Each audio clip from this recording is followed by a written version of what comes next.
ناظرین، بزرگوں، دوستوں، نوجوان ساتھیوں، آج کے اس جمعہ مبارک کے موقع پر سورۃ الفاتحہ انشاءاللہ تعالی بڑے اختصار کے ساتھ اس کی تفسیر اور ترجمہ آپ کے سامنے پیش کرنے کی سعادت حاصل کروں گا۔ اللہ تبارک و تعالی نے قرآن حکیم برہان رشید کے اندر ارشاد فرمایا، الحمدللہ رب العالمین، تمام تعریفیں اس اللہ کے لیے جو مرتبہ کمال تک پہنچانے والا ہے، سارے جہان کا، ساری تعریف اس اللہ کے لیے جو مرتبہ کمال تک پہنچانے والا ہے سارے جہانوں کا، الرحمن الرحیم، بہت ہی مہربان، ہمیشہ رحمت فرمانے والا، مالک یوم الدین، روز جزا کا مالک، آخرت کے دن کا مالک، قیامت کے دن کا مالک، ایاک نعبد و ایاک نستعین، تیری ہی ہم مولا عبادت کرتے ہیں اور تجھ ہی سے مدد چاہتے ہیں، اہدنا، چلا ہم کو الصراط المستقیم، سیدھے راستہ پر، صراط الذین، ان لوگوں کا راستہ، انعمت علیہم، جن پر تیرا انعام ہوا، غیر المغضوب، نہ کہ ان لوگوں کے راستے پر جن پر تیرا غضب ہوا، ولا الضالین، اور نہ ہی ان لوگوں کے راستے پر جو لوگ گمراہ ہو گئے، ہمیں مولا ان کے راستے پر نہ چلا بلکہ ہمیں ان لوگوں کے راستے پر چلا جن پر تیرا انعام ہوا۔ اب اس کی مختصر تفسیر آپ کے گوش گزار کروں گا۔ اللہ تبارک و تعالی نے سورۃ الفاتحہ، اس کو سورۃ الحمد بھی کہتے ہیں، سورۃ الفاتحہ کی ابتدا جو ہے وہ حمد سے کی ہے، تعریف سے کی ہے، الحمد، حمد سے کی ہے۔ کیوں؟ وجہ کیا ہے؟ اس لیے فرمایا جب بھی سالک طریقت کے راستے پر چلتا ہے، صراط مستقیم کی طرف چلتا ہے، راہی جب راہ ہدایت کی طرف چل رہا ہوتا ہے تو وہ اپنی مرضی سے نہیں چل رہا ہوتا بلکہ اس کی عطا کردہ توفیق کے ساتھ چل رہا ہوتا ہے۔ اسی لیے فرمایا کہ میں نے توفیق تجھے دی اور تو میرے راستے پر چلا، صراط مستقیم کی طرف چلا، راہ ہدایت پر چلا۔ فرمایا یہ جو تو راہ ہدایت پر چل رہا ہے یہ تو اپنی طاقت سے نہیں چل رہا بلکہ میری عطا کردہ توفیق کے ساتھ چل رہا ہے۔ اسی لیے تجھے چاہیے کہ سب سے پہلے میں رب العالمین کی حمد بیان کروں، میں رب العالمین کی تعریف بیان کر، میری بڑائی بیان کر، میری حمد و ثنا بیان کر۔ کیوں؟ اس لیے کہ میری طلب بھی ہے انہی کے کرم کا صدقہ، میری طلب بھی انہی کے کرم کا صدقہ ہے۔ قدم یہ اٹھتے نہیں اٹھائے جاتے، قدم یہ خود چل کے نہیں جاتے، اس کی توفیق ہو تو تب یہ قدم راہ ہدایت کی طرف اٹھ کے چلے جاتے ہیں۔ اب آپ اندازہ لگائیے، آج جمعہ تو مبارک ہے، آپ کے اس اہل، آپ کے اس محلے میں سینکڑوں لوگ ہوں گے، سینکڑوں لوگ ہوں گے، مرد ہوں گے، نوجوان ہوں گے، بوڑھے ہوں گے۔ کیا مجھے بتائیے کیا وہ سارے کے سارے آ گئے ہیں یہاں پہ؟ نہیں، جس کے قدم رب نے اٹھوائے ہیں وہی چل کے یہاں پہ آیا، جسے رب نے توفیق دی ہے وہی یہاں پہ آیا ہے۔ تو راہ ہدایت کی طرف جو قدم اٹھتے ہیں وہ بذات خود بندہ اپنی طرف سے نہیں اٹھاتا، بلکہ اس کی عطا کردہ توفیق شامل حال ہوتی ہے، تبھی یہ قدم جو ہے راہ ہدایت کی طرف اٹھ کے جاتے ہیں۔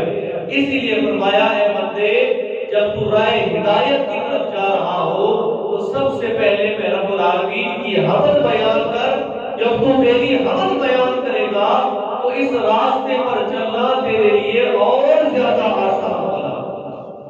الحمدللہ رب العالمین، الحمد کے بعد لفظ للہ ہے، ساری تعریفیں اللہ کے لیے۔ رب العالمین، رب کا معنی کیا ہے؟ رب کا معنی علامہ محمود آلوسی بغدادی علیہ الرحمہ نے تفسیر روح المعانی شریف کے اندر آپ نے لکھا ہے، فرماتے ہیں رب کا جو معنی ہے وہ ہے تربیت۔ رب کا معنی کیا ہے جی؟ تربیت۔ اور تربیت عربی میں اس کو کہتے ہیں کہ تبلیغ الشیء الی کمالہ بحسب استعدادہ الازلی شیئا فشیئا۔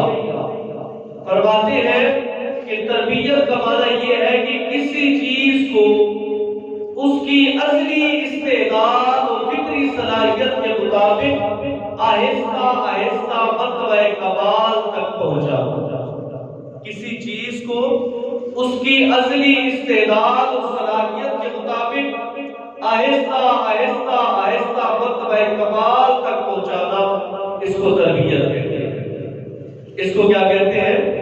تربیت کہتے ہیں۔ اللہ تبارک و تعالیٰ کے بے شمار ہمارے اوپر کرم ہے، لاکھوں تعداد، لاکھوں بلکہ انگنت ہے، انکاؤنٹیبل ہے۔ وَإِن تَعُدُّوا نِعْمَتَ اللَّهِ لَا تُحْصُوهَا۔ اگر اللہ کی نعمتوں کو گننا شروع کر دو گے تو فرمایا تمہاری زندگی تو ختم ہو سکتی ہے مگر تم اللہ کی نعمتوں کو گن نہیں سکتے، شمار نہیں کر سکتے، اس لیے کہ وہ بے شمار ہے، انکاؤنٹیبل ہے، تم انہیں کاؤنٹ نہیں کر سکتے۔ اللہ تعالیٰ کی ان بے شمار نعمتوں میں سے اس کی ایک اعلیٰ ترین نعمت جو ہے وہ تربیت ہے۔ اعلیٰ ترین نعمت وہ کون سی ہے؟ تربیت ہے۔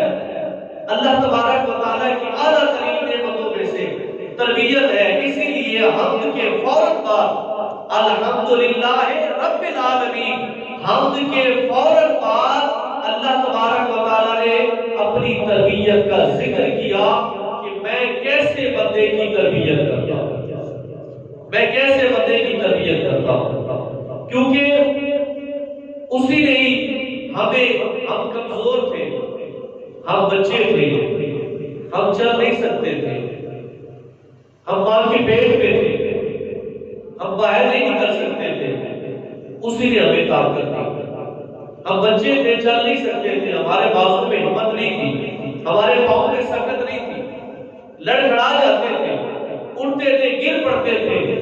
وہ اسی کا کرم اور اسی کا کرم، اسی کی رحمت ہے کہ اس نے آہستہ آہستہ آہستہ ہماری تربیت کی۔ آج ہم جوان ہو چکے ہیں، ہمارے بازو میں قوت آ گئی ہے، ہم تلوار اٹھا کے لڑ سکتے ہیں، ہم جناب والا بڑے بڑے پہاڑوں کو توڑ سکتے ہیں، ہم بلند و بالا درختوں کو جو ہے وہ دو چار کر کے رکھ دیتے ہیں۔ یہ اسی کی عطا کردہ طاقت ہے۔ ہم جب پیدا ہوئے تھے تو ہمیں سمجھنا تھی کہ حق کیا ہے، سچ کیا ہے، جاہل تھے، ان پڑھ تھے، اسی رب العالمین نے ہمیں جہالت سے نکال کر علم اور نور کا، ایمان کا جو ہے وہ نور عطا کرتا ہے۔ یہ سب اس کا کرم ہے، یہ تربیت ہے کہ ہم کمزور تھے، اس نے آہستہ آہستہ ہماری تربیت کی اور پھر ہمیں تربیت کے عروج پر مرتبہ کمال تک پہنچایا، ہمیں مرتبہ کمال تک پہنچایا۔ آگے جو لفظ ارشاد فرمایا الحمدللہ رب العالمین، تمام تعریفیں اس اللہ کے لیے جو مرتبہ کمال تک پہنچانے والا ہے سارے جہانوں کا۔ اب اس جہان کے اندر صرف مسلمان تو نہیں بستے نا، یہودی بھی رہتے ہیں، عیسائی بھی رہتے ہیں، سکھ بھی رہتے ہیں، ہندو بھی رہتے ہیں، اور کم و بیش 300 سے زیادہ مذاہب کے ماننے والے لوگ اس کائنات کے اندر بستے ہیں۔ تو اللہ تبارک و تعالیٰ نے یہ نہیں فرمایا الحمدللہ رب المسلمین کہ ساری تعریفیں مسلمانوں کے رب کے لیے، نہیں، اللہ نے فرمایا ساری تعریفیں اس رب کے لیے جو عالمین کا رب ہے۔ فرمایا میں اکیلا جو ہوں میں مسلمانوں کا رب نہیں ہوں، میں پوری کائنات کا رب ہوں، اور اس کائنات کے اندر مسلمان بھی بستے ہیں، میں مسلمانوں کا بھی رب ہوں، ہندو بھی بستے ہیں، میں ہندوؤں کا بھی رب ہوں، سکھ بھی بستے ہیں، سکھوں کا بھی رب ہوں، یہودی بھی بستے ہیں، یہودیوں کا بھی رب ہوں، زمین پر کیڑیاں بھی چلتی ہے میں ان کا بھی رب ہوں، سمندر کے اندر مچھلیاں بھی رہتی ہیں میں ان کا بھی رب ہوں۔ فرمایا ہر ایک کو میں مرتبہ کمال تک پہنچانے والا ہوں، صرف مسلمانوں کو نہیں، ہر ایک کو مرتبہ کمال تک پہنچانے والا ہوں۔ فرمایا کوئی یہ نہ سمجھے، کوئی یہ نہ کہے کہ یہ تو مسلمانوں کے رب کی تعریف بیان کی جا رہی ہے۔ فرمایا نانا، فرمایا یاد رکھو جس طرح میں مسلمانوں کا رب ہوں اسی طرح کل کائنات کا رب ہے، اسی طرح کل کائنات کا رب ہے۔ آگے کیا فرمایا؟ الرحمن الرحیم، بہت زیادہ مہربان اور ہمیشہ رحم کرنے والا۔ اب دیکھیں نا اس کے اندر یہ جو الرحیم ہے اور الرحمن ہے، یہ راحمہ سے نکلے ہیں، رحمن سے نکلے ہیں۔ وہ کبھی آپ نے پڑھا ہوگا، سوچا ہوگا، کسی سے سنا ہوگا، ماں کی رحم کے اندر بچہ ہوتا ہے، ماں کی رحم کے اندر بچہ جو ہے 9 ماہ پرورش پاتا ہے۔ علماء سے آپ نے سن رکھا ہے رحم اس کو کیوں کہتے ہیں رحم؟ اس لیے کہ ماں جو ہے وہ جگہ اتنا نرم و نازک ہوتی ہے، اور ماں جو ہے اتنا مشفق و مہربان ہوتی ہے کہ ہر وقت اپنے بچے کا خیال رکھتی ہے۔ تو یہ جو الرحمن اور رحیم ہے یہ اسی سے نکلے ہیں۔ فرمایا ہے بندے جس طرح تیرے اوپر تیری ماں شفقت فرماتی ہے، تیری ماں تجھے 9 ماہ پیٹ میں پالتی ہے اور اپنے قریب کسی کو نہیں آنے دیتی، فرمایا اسی طرح بندے اس سے بڑھ کر میں تجھ سے زیادہ مہربان اور پیار کرتا ہوں۔ یہ الگ بات ہے کہ ہم جو ہے اس کو رب نہیں مانتے، یہ الگ بات ہے کہ ہم نافرمانی بڑی کرتے ہیں، یہ الگ بات ہے کہ ہم عصیاں گناہ بڑے کرتے ہیں، اس کے بے فرمان بن گئے ہیں، اس کا نمائندہ ہمیں 5 بار بلاتا ہے تو ہم نہیں جاتے، یہ الگ بات ہے کہ اس کا حکم ہے شراب نہ پیو ہم پھر بھی پیتے ہیں، یہ الگ بات ہے کہ اس نے فرمایا حرام نہ کھاؤ لیکن ہم پھر بھی کھاتے ہیں، یہ الگ بات ہے۔ فرمایا یہ ساری چیزیں ایک طرف، لیکن فرمایا میرا رب ہونا، میرا رحیم ہونا، میرا رحمان ہونا ایک۔ اور خدا کی عزت کی قسم یہ جو ماں ہے نا بڑا پیار کرتی ہے، ابا جی بھی بڑا پیار کرتے ہیں، دونوں بڑا پیار کرتے ہیں، اور کائنات کے اندر آپ کو آپ کی ماں سے زیادہ کوئی بڑھ کے پیار نہیں کر سکتا۔ پوری کائنات کے اندر بے لوث جو محبت کرتی ہے، جو پیار کرتی ہے، وہی ایک ہی ذات ہے، ماں اور باپ کی ذات۔ کائنات کے اندر بیوی بچے بہن بھائی رشتہ دار عزیز و اقارب مطلب تک ہے، لیکن جو ماں اور باپ کی ذات ہے وہ ایسی ذات ہے جو بغیر مطلب کے اپنی اولاد سے پیار کرتے ہیں۔ لیکن ایمان سے بتائیے 3 دن تک وہ ماں پیار کرتی ہے، 3 دن کے بعد سوٹا اس نے اٹھایا ہوتا ہے، بچے کے پیچھے ہوتی ہے اور چوک پر آ جاتی ہے، تو چوک کے بڑے بابے پوچھتے ہیں کہ بہن کیوں مار رہی ہوں اس کو؟ تو کہتی ہے 3 دن ہو گئے اس کو اٹھا رہی ہوں، اٹھ جا صبح اٹھ جا کے قرآن پاک پڑھ، نماز پڑھ، میری بات ہی کوئی نہیں مانتا، میرا کہنا ہی نہیں مانتا، میری بات ہی نہیں مانتا، بے فرمان بن گیا ہے۔ حضرت اس کائنات کے اندر آپ کی ماں سے بڑھ کر آپ کو کوئی زیادہ پیار نہیں کر سکتا، لیکن وہ ماں بھی 3 دن برداشت کرتی ہے، اس کے بعد ڈنڈا اٹھا کے پیچھے لگ جاتی ہے سمجھانے کے لیے، لیکن وہ رب وہ اتنا قریب ہے۔ 40 سال ہو گئے، 60 سال ہو گئے، 50 سال ہو گئے، 35 سال ہو گئے، 30 سال ہو گئے، ہم مسلسل اس کی نافرمانی کرتے چلے جا رہے ہیں، مسلسل اس کی نافرمانی کرتے جا رہے ہیں۔ وہ ڈنڈا اٹھا کے چوک میں نہیں آیا، وہ تو بار بار یہ ارشاد فرما رہا ہے، اے محبوب ان سے فرما دیجئے یہ نہیں نہ 40 سال سے میری بارگاہ میں آئے، ان کو پھر بھی فرما دیجئے یہ میرے ہی ہے، یہ میرے ہی ہے۔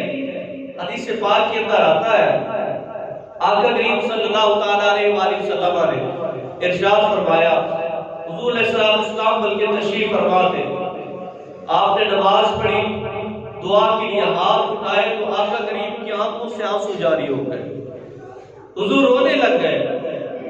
اتنے میں جبریل امین آئے، آقا کیوں روتے ہیں؟ فرمایا جبریل مجھے اپنی گناہگار امت یاد آ گئی، جبریل مجھے اپنی گناہگار امت یاد آ گئی۔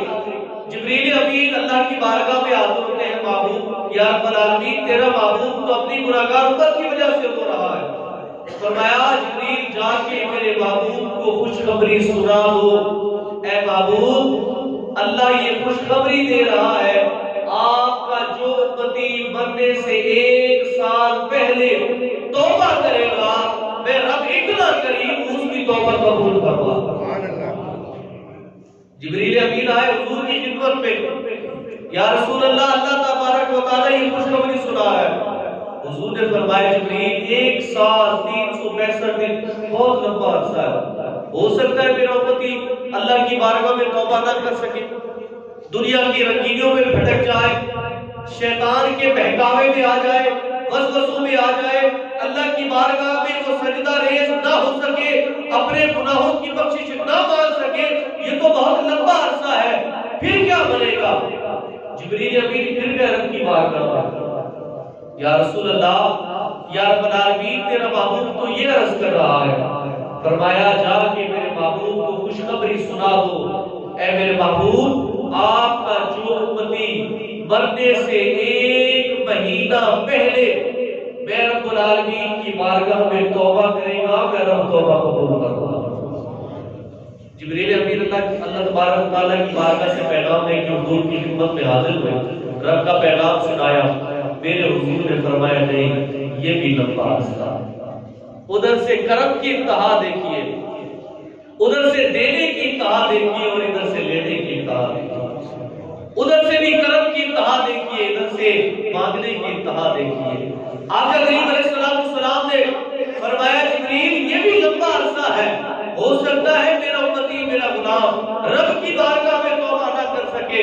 اللہ تبارک و تعالیٰ کی بارگاہ کے اندر جبریل امین گئے، یا رب العالمین تیرا محبوب یہ عرض کر رہا ہے، فرمایا جاؤ اور میرے محبوب کو خوشخبری سنا دو، محبوبہ آپ کا جو امتی مرنے سے 1 سال پہلے 1 گھنٹہ پہلے توبہ قبول کرے توبہ کرے گا میں رب اس وقت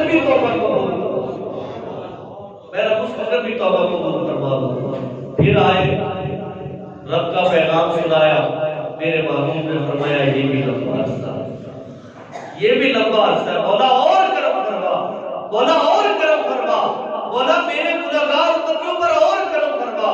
اللہ تبارک و تعالیٰ نے پیغام بھیجا، محبوبہ آپ کا امتی روح نکل رہی ہوگی اور پاؤں سے نکل کے حلق میں پہنچی ہوئی ہوگی، وہ نگاہیں آسمان کی طرف اٹھائے گا اور اٹھا کے اپنے گناہوں پر شرمسار ہوگا۔ مجھے قسم ہے اپنے رب ہونے کی محبوبہ تیرے صدقے میں اس وقت اس کی گناہوں کو معاف۔ تو رب تو اتنا کرم فرمانے والا ہے۔ آج ہم بھٹک گئے ہیں، ہم غافل ہو گئے، ہم اللہ کی بارگاہ سے دور ہو گئے اور پریشانیوں نے ہمیں جکڑ دیا ہے۔ آج پیسہ بھی ہے، دولت بھی ہے، سب چیز ہے، آسودات بھی ہے، سکون کوئی نہیں ہے۔ دل کے اندر جو ایک راحت ہوتی ہے، ایک قرار ہوتا ہے، وہ کوئی نہیں ہے۔ تو بندے سن لے، الا بذکر اللہ تطمئن القلوب، تو اپنے دل کا سکون پیسے میں نہ ڈھونڈ، تو اپنے دل کا سکون جو ہے وہ دنیا میں نہ ڈھونڈ، تیرے دل کا سکون تو اللہ نے اپنے ذکر میں رکھا ہے۔ اللہ کا جس قدر ذکر کرتا چلا جائے گا تیرے دل کو سکون ملتا چلا جائے گا، تیرے دل کو سکون ملتا چلا جائے گا۔ آگے فرمایا مالک یوم الدین، روز جزا کا مالک، روز جزا کا مالک ہے۔ اب مالک کسے کہتے ہیں؟ مالک عربی کے اندر کسے کہتے ہیں؟ تو علماء نے لکھا المتصرف فی الاعیان المملوکۃ کیف شاء، فرماتے ہیں وہ ہستی جو اپنے ملک میں جو چاہے کر سکے، وہ ہستی جو اپنے ملک میں جو چاہے جس طرح چاہے کر سکے اسی کو مالک کہتے ہیں۔ وہ جس طرح کرے کر سکتا ہے اسی کو مالک کہتے ہیں۔ اب یہ مالک یوم الدین کا جو لفظ اللہ تبارک و تعالیٰ نے سورۃ الفاتحہ کے اندر بیان فرمایا ہے، اس کی وجہ کیا ہے؟ وجہ یہ ہے کہ جو کافر اور دیگر مذاہب کے لوگ ہیں وہ یہ کہتے ہیں، ان کا یہ عقیدہ ہے کہ اگر ہمارے مذہب میں کوئی بندہ گناہ کرے تو ہمارے خدا پر یہ واجب ہے کہ اس کو سزا دے۔ بات بھی سمجھیے گا کہ دیگر جو مذاہب ہیں، جو کفار کے مذاہب تھے پہلے زمانے میں یا اب بھی موجود ہے، تو ان کا یہ باطل عقیدہ ہے کہ جو بھی گناہ کرے، گناہ کے کام کرے، نافرمانی کرے، عصیاں کرے، تو ہمارے خدا پر واجب ہے، یعنی ان کے مذہب کے مطابق ان کے خدا کے حوالے سے وہ کہتے ہیں ہمارے خدا پر واجب ہے کہ وہ اس کو سزا دے کیونکہ اس نے گناہ کیا ہے، اس نے گناہ کیا ہے۔ لیکن اللہ تبارک و تعالیٰ نے ارشاد فرمایا نہیں، مالک یوم الدین، میں روز جزا کا مالک ہوں، اور مالک وہ ہوتا ہے جو اپنے ملک میں جو چاہے کرے۔ فرمایا کوئی مجھے مجبور نہیں کر سکتا، کوئی مجھ پر یہ واجب نہیں کر سکتا کہ میں گناہگار کو سزا دوں۔ فرمایا یہ میری مرضی ہے، میں چاہوں تو گناہگار کو بخش دوں اور چاہوں تو نیکوکار کو پکڑ دوں، یہ میری مرضی ہے، کوئی مجھ سے یہ کروا نہیں سکتا۔ اس لیے کہ اگر آپ ایک چیز خدا پر واجب کر دیں گے تو خدا جو ہے مقید ہو جائے گا، اور جو مقید ہو جائے، جو قید میں آ جائے، وہ خدا نہیں ہوتا۔ خدا تو ہوتا ہی وہی ہے جو اپنی مرضی سے سب کچھ کرتا چلا جائے، جو سب کچھ اپنی مرضی سے کرتا چلا جائے گا۔ فرمایا مالک یوم الدین، مالک یوم الدین، وہ روز جزا کا مالک ہے۔ الحمدللہ رب العالمین، ساری تعریفیں اسی اللہ کے لیے جو پورے عالمین کو مرتبہ کمال تک پہنچانے والا ہے۔ الرحمن الرحیم، رحمان بھی ہے، رحیم بھی ہے۔ مالک یوم الدین، روز جزا کا مالک بھی ہے۔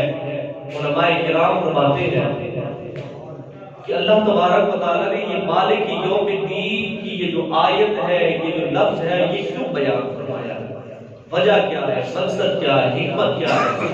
فرمایا اس لیے کہ میں بندوں کو بتانا چاہتا ہوں، او میرے بندو، جب تم 5 بار فجر کے وقت بھی یہی کہو گے وہی روز جزا کا مالک ہے، ظہر کے وقت بھی یہی کہو گے وہی روز جزا کا مالک ہے، عصر کے وقت بھی یہی کہو گے وہی قیامت کے دن کا مالک ہے، مغرب کے وقت بھی یہی کہو گے، عشاء کے وقت بھی یہی کہو گے، تہجد کے وقت بھی یہی کہو گے وہی روز جزا کا مالک ہے۔ تو فرمایا فجر سے ظہر تک پھر تم گناہ کے قریب نہیں جاؤ گے، پھر تم شراب نہیں پی سکو گے، پھر تم جو ہے سود نہیں کھا سکو گے، پھر تم حرام خوری نہیں کر سکو گے، پھر ظلم و زیادتی نہیں کر سکو گے، پھر کسی کے اوپر جبر نہیں کر سکو گے، پھر میری مخلوق کے اوپر ظلم و زیادتی نہیں کر سکو گے، اس لیے کہ تجھے تو یہ سبق پڑھایا گیا ہے کہ وہی روز جزا کا مالک ہے، وہی قیامت کے دن کا مالک ہے۔ اگر کوئی میں غلط کام کروں گا، کوئی گناہ کا کام کروں گا، میں چوری کروں گا، میں جھوٹ بولوں گا، میں غیبت کروں گا، میں سود خوری کروں گا، میں شراب پیوں گا، میں زنا کروں گا، میں جناب والا حرام خوری کروں گا، میں دفتر میں بیٹھ کے لوگوں سے رشوتیں لوں گا، میں حرام خوری کروں گا، میں اس رب کا کلمہ پڑھتا ہوں، میں اس رب کو مانتا ہوں جو روز جزا کا مالک ہے، وہ روز جزا کا مالک ہے، قیامت کے دن کا مالک ہے، پھر میں اس کو کیا جواب دوں گا؟ میں اپنے گناہوں کی وضاحت کس طرح کروں گا؟ تو بندہ جب بار بار یہی کہتا ہے مالک یوم الدین، مالک یوم الدین، وہی قیامت کے دن کا مالک ہے، اس کے دل کے اندر یہ عقیدہ پختہ ہو جاتا ہے کہ وہی تو روز جزا کا مالک ہے، میں نے یہ کام گناہ کا نہیں کرنا، اس کو جواب کون دے گا، اس کو حساب کون دے گا؟ پھر وہ گناہوں سے کنارہ کش ہو جاتا ہے، پھر وہ اللہ کا بندہ بن جاتا ہے، اللہ کی بارگاہ میں سجدہ ریز ہو جاتا ہے۔ اور یاد رکھیے یہ جو قیامت کے دن پر عقیدہ رکھنا ہے، قیامت کے دن پر عقیدہ رکھنا ہے، یہ ہمارے عقائد میں سے بنیادی عقیدہ ہے، بنیادی عقیدہ ہے، اور ہماری حالت یہ بن چکی ہے، ہماری حالت اور ہمارے معاشرے کا المیہ یہ بن چکا ہے کہ ہم اس عقیدے کو زبانی تو مانتے ہیں، زبانی کلامی تو مانتے ہیں، مگر عملی طور پر ہم اس کو نہیں مانتے، عملی طور پر ہم اس کو نہیں مانتے۔ عمل کے میدان میں ہم اس عقیدے سے ہزاروں نہیں بلکہ لاکھوں میل دور ہیں۔ ہم یہ تو کہتے ہیں کہ روز جزا کا مالک ہے، قیامت آنی ہے، لیکن قیامت کے لیے تیاری کیا کی ہے؟ حرام کھاتے وقت کبھی سوچا ہے قیامت آنی ہے؟